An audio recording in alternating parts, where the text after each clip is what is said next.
Mr. Smith has died. Sombre I know, but bear with me.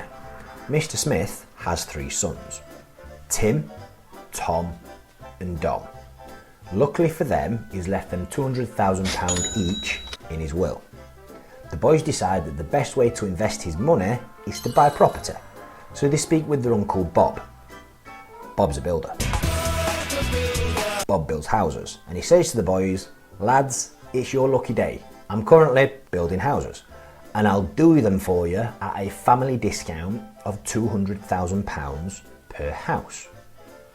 The boys decide to take him up on the offer, but they all go about it in different ways. Tim buys the first one, cash. Tim's old school. Tim doesn't like debt. So he buys his house outright with no mortgage, and he then rents it out for £10,000 a year. And then we've got Tom. Tom realises that if he takes out a mortgage, he can increase his return on investment. So he buys 2 houses. He puts down £100,000 on each, and he borrows £100,000 on a 3% interest-only mortgage.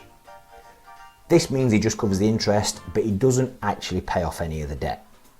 He also charges £10,000 rent a year, but this is doubled, as he's got 2 houses.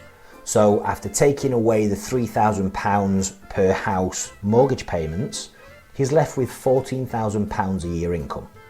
Finally, we've got Dom.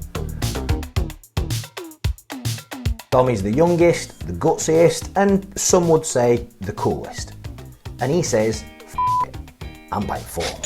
He puts £50,000 down on each house, and he takes out a mortgage of £150,000 at 3% interest only. He's used the same mortgage broker as Tom, who's clearly had a very good day in the office with Tom and Dom coming in. So I'm sure he's taking the missus out tonight to celebrate. Dom also rents out all 4 of his properties, and after his mortgage payments of £4,500 per house, he's left with a net income of £22,000 per year. 10 years later, they've built a hospital, a leisure centre, a cinema, and they've kicked all the scruffs out. The area is the place to live. So the brothers decide to sell up at a profit of £100,000 each. And if you type with your quick maths, you'll have worked out that the houses are now worth £300,000. Tim sells his one house for £300,000. Add the 10 years worth of rent he's made, and Tim is looking at £400,000 total. He's doubled his money.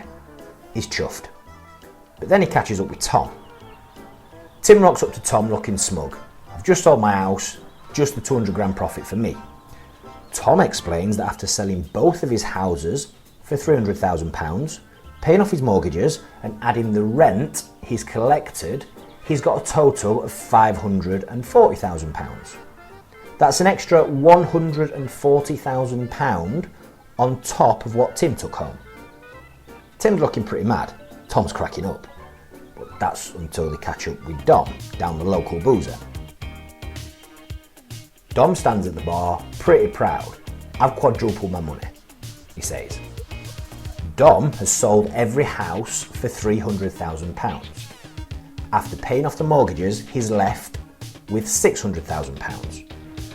Add the 10 years worth of rent for all 4 houses, and Dom has taken in £820,000.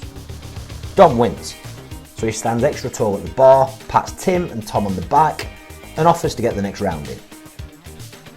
Property is a great investment, especially when you leverage it with a mortgage. And I know it's ingrained in us to want to pay off the mortgage, it's British, it's honourable, it's part of our DNA, it's debt-free, etc, etc. But if you buy a second property with the money and let someone else pay the mortgage for you, you're going to see much greater returns in the long run. Make sense? Makes sense.